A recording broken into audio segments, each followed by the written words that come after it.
Hello friends, नमस्कार सभी लोगों को। नमस्कार। और वर्मा सर फिर से मेरे साथ में हैं। और वर्मा सर को एक क्यूरियोसिटी हुई थी। वर्मा सर, आप अपनी क्यूरियोसिटी को दोहराएंगे मुझसे? हाँ संदीप सर, मैं आपसे ये पूछना चाहता हूँ कि जो सोलर से इलेक्ट्रिसिटी कैसे जनरेट की जाती है और ओके उसका ओके। हमारे इकोनॉमी पे क्या प्रभाव पड़ेगा। अच्छा अच्छा अच्छा, वर्मा सर, ये दो चीज़ें हैं। आपने तो एक तो सोलर से इलेक्ट्रिसिटी जनरेट करने वाली बात करी, और दूसरा आपने कहा कि इकोनॉमी कैसे जनरेट होगी उस जनरेशन से। तो वर्मा सर का एक क्वेश्चन है, आप सभी दर्शकों ने समझ लिया होगा, सुन लिया होगा। और अब वर्मा सर, मुझे तो इसको करने के लिए थोड़ा बोल्ड की ज़रूरत पड़ेगी। तो आपको सर कुछ मेरी हेल्प करनी होगी और मुझे ज़रा बोल्ड की तरफ बोर्ड जाना से होगा। बहुत अच्छा समझ में आएगा और मैं जी आपको देख रहा जी हूँ बोर्ड के थ्रू। जी चलिए वर्मा आप सर, हाँ हाँ, आप ओके, थोड़ा सा सपोर्ट कर कीजिए दिए। मुझे। बिल्कुल बिल्कुल, आप फ्लिप करिए। ओके, कट हो जाएगा, बैठ जाओ। नहीं, बैठ के नहीं आएगा सही, नहीं आएगा ना वो, मतलब बराबर में आ रहा है ना ये पूरा टीवी। अब आएगा, चलिए। ओके, तो वर्मा सर, आपका क्वेश्चन था कि सोलर से इलेक्ट्रिसिटी आप जनरेट कैसे करते हो। तो सबसे पहले सोलर का प्रिंसिपल हम लोग समझेंगे सर। और सोलर का प्रिंसिपल ये है कि आप जैसे कि solar cell, photovoltaic cell P N junction, आपको सोलर के वो प्रिंसिपल्स पता है ही सर।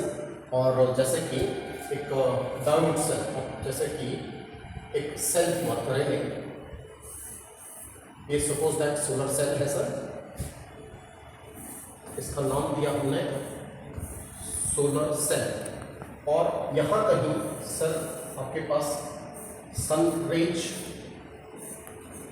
सूरज की किरणें हैं। और आपको पता है कि फोटोन की फॉर्म में आपको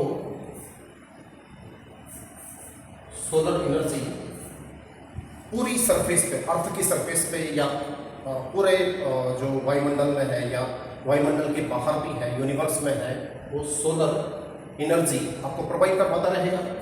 अब हमने क्या करना है कि एक छोटा सा पार्ट हमारी सोलर प्लेट की तरफ को यदि आ रहा है, और उस सोलर प्लेट में वो सपोज दैट आपने कहा कि फोटोन जिसकी एनर्जी इतनी है, तो आपने एक मैकेनिज्म, ये सोलर सेल क्या है, एक मैकेनिज्म है, जो मैकेनिज्म इस सोलर जो एनर्जी है उसको इलेक्ट्रिसिटी में कन्वर्ट करता है। तो हमारे पास ये जो सोलर सेल है, अब सोलर सेल पर फोटोन पड़े, और फोटोन ने एक पोटेंशियल डिफरेंस क्रिएट किया। कहाँ पे क्रिएट किया सर?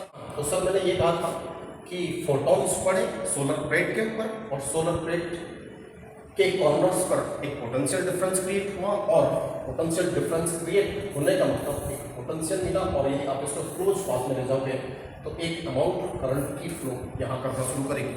और यहाँ आपने से सपोज दैट एक आपने क्या किया सर कि यहाँ पर एक एलईडी यदि लगाया तो ये एलईडी ग्लो करना शुरू करेगा। एक मिनट, मीन्स ये पर्टिकुलर सोलर इंटेंसिटी फॉलो करी एक सेल के ऊपर, और सेल ने आपको एक पोटेंशियल डिफरेंस क्रिएट करा के दिया। उस पोटेंशियल डिफरेंस क्रिएट होने की वजह से इलेक्ट्रॉन्स फ्लो किए इस क्लोज पाथ में, और वहाँ पर यदि आपने एलईडी लगा रखी है तो वो एलईडी ग्लो करना शुरू करेगी। ठीक सर? मीन्स आपने इस सोलर को इलेक्ट्रिसिटी में कन्वर्ट किया, और इलेक्ट्रिसिटी में कन्वर्ट किया तो इलेक्ट्रॉन फ्लो या ईएमएफ आपने एक जनरेट किया। तो ये तो सिंपल प्रिंसिपल है सर। अब जो है इसी पर्टिकुलर सोलर प्लेट को आप क्या करोगे कि एक सीरीज और पैरेलल मैकेनिज्म होता है। आपने कहा कि इन सोलर प्लेट्स को आपने सीरीज में, और सेकंड आपने कहा कि उन सोलर प्लेट्स को आपने पैरेलली इंस्टॉल करा है। सीरीज में आप कह सकते हो कि इसके पॉजिटिव और अगली वाली प्लेट का नेगेटिव, तो वो सीरीज कनेक्शन हो गया। और पैरेलल में आपने इसी पोटेंशियल के पैरेलल और दूसरी प्लेट्स अप्लाई करी।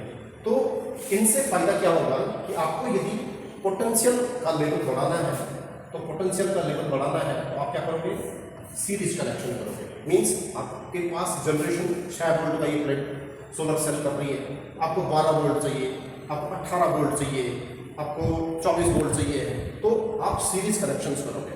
पोटेंशियल डिफरेंस आपने क्रिएट किया। दूसरा, आपको यदि करंट की इंटेंसिटी बढ़ानी है तो करंट की इंटेंसिटी बढ़ाने के लिए आप क्या करोगे, इस पैरेलल टेक्निक्स को अप्लाई करोगे। इसके अलावा जो तीसरा तरीका है, थर्ड तरीका, कि आप क्या कर रहे हो, हाइब्रिड कर रहे हो। मीन्स सीरीज और पैरेलल कनेक्शन, आपका पोटेंशियल भी बना हुआ रहेगा और एक अमाउंट की जितनी ज़रूरत है आपको उस पर्टिकुलर करंट की वो भी आपको मिलती रहेगी। तो सीरीज और पैरेलल कनेक्शंस आपने किए और फिर जो है सर उससे आपने इलेक्ट्रिसिटी जनरेट करी जैसी आपकी ज़रूरत है उसके हिसाब से। और उसके बाद आगे आप जैसे देख सकते हो सर कि आपके पास सोलर जो छतें होती हैं हमारी, उन पर सोलर इंस्टॉलेशन आपने देखे हैं। तो वहाँ क्या होता है, वहाँ पूरा का पूरा हाइब्रिड इंस्टॉलेशन होता है। ठीक, तो हाइब्रिड इंस्टॉलेशन मीन्स अपने ज़रूरत के हिसाब से अपने पोटेंशियल भी क्रिएट किया और एक अमाउंट की जितनी रिक्वायर्ड है उसकी अपने करंट भी जनरेट करी। अब आपने उस इंस्टॉलेशन से सपोज दैट आप उत्तराखंड की बात करो, इंस्टॉलेशन आपने किया और उससे एक टाइप की एनर्जी जनरेट करी, एनर्जी जनरेट करी,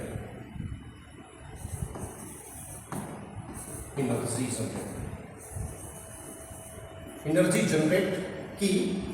तो उस एनर्जी को सर आप क्या करोगे, आपने ग्रिड में ट्रांसफर करना है, आपने ट्रांसफर किया यहाँ पे तो आपकी जनरेशन यूनिट होगी, जनरेशन। फिर उस जनरेटेड एनर्जी को आप ट्रांसमिट करोगे और कहीं जो एंड यूजर है उस पर्टिकुलर को यूज भी करेगा, उस एनर्जी को यूज भी करेगा। तो उत्तराखंड के अंदर जनरेशन के लिए आपके पास UJVNL है,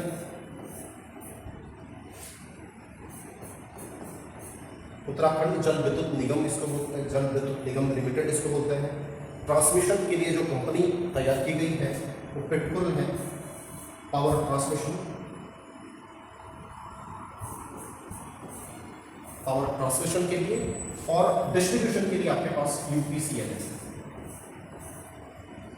ठीक, अब आपका कोई पर्टिकुलर भी प्राइवेट पर्सन भी है, यदि वो जो है जैसे कि हम लोग या गवर्नमेंट की स्कीम्स चली हैं कि सोलर आपने जनरेट किया, सोलर जनरेट करने के बाद आपने वो ग्रिड को ट्रांसफ़र किया।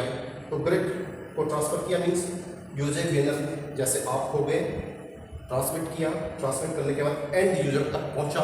एंड यूजर ने उस पर्टिकुलर इलेक्ट्रिसिटी को यूज किया और यूज करने के बाद भाई फ्री में तो यूज नहीं करेगा, तो उसकी एक अमाउंट पे करेगा और उस पेड अमाउंट का मतलब हो गया कि सीधे सीधे आपको इकोनॉमी की फॉर्म में या पैसे की फॉर्म में आपको वो पर्टिकुलर एनर्जी जो आपने जनरेट करी थी उसका एक मूल्य मिल रहा है, उसका प्राइस मिल रहा है आपको, और वही पैसा जो है इकोनॉमी जनरेशन की फॉर्म में आप देख सकते हैं सर। तो ये थोड़ा सा हमारा ये था कि भाई जो है सोलर इंटेंसिटी से हम सोलर ट्रेड्स की तरफ को लेके इसके प्रिंसिपल से हम थोड़ा यहाँ गए और फिर हाइब्रिड जनरेशन के बाद हमने एनर्जी जनरेशन की टेक्निक्स जो जनरेट करी थी उसको फिर जनरेशन से अपने कंपनीज को बताया, फिर पिटबुल ने और फिर UPCL तक हम पहुँचते, फिर एंड यूजर ने किस तरीके से रेवेन्यू जो है इस यूनिट ने जनरेट किया और फिर जो है कुछ पार्ट इस पे खर्चा हुआ, कुछ यहाँ पैसा गया, कुछ यहाँ इस जनरेशन यूनिट को भी मिलेगा। तो ये सब जो है सोलर से एनर्जी जनरेशन का और इकोनॉमी के ऊपर जो असर पड़ने की मैंने बात करी।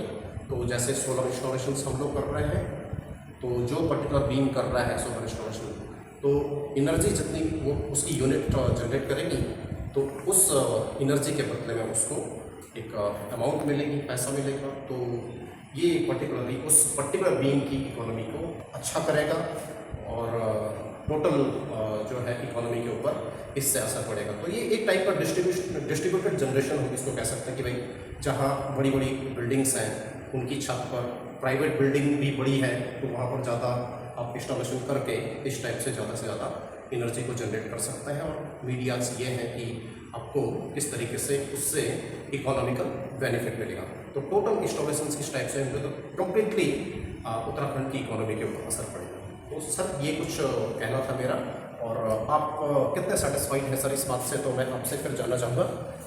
जी वर्मा सर, कुछ कहना चाहेंगे? बहुत बढ़िया लगा आपका वीडियो देख के ये। जी सर। काफ़ी कुछ चीज़ें हमें समझ में आई। जी सर। और एक इकोनॉमी पे कैसे इसका रिलेशन है ये आपने बताया, बहुत अच्छा लगा। जी सर। सर बहुत बहुत आपका धन्यवाद। तो बहुत बहुत धन्यवाद वर्मा सर। और अगला भी हमारा एक सर आप ही क्वेश्चन पूछेंगे, आपकी एक क्यूरियोसिटी होगी या मेरी कोई क्वेरी होगी तो सर आप उस समय हेल्प करेंगे। बिल्कुल रेडी। तो ये पावर सिस्टम इंजीनियरिंग डिपार्टमेंट है, तो इस तरीके के प्रयोग हम लोग करते रहते हैं। आप सभी दर्शकों के लिए और बहुत बहुत धन्यवाद इस वीडियो को देखने के लिए, और आगे शेयर करने के लिए भी मैं कहूँगा। तो उससे हमारे पूरे जो है एक सिस्टम को समझ में आएगा, लोगों को समझ में आएगा, तो उसके बेनिफिट्स वो भी उठा पाएंगे। तो बहुत बहुत धन्यवाद सभी लोगों को। नमस्कार।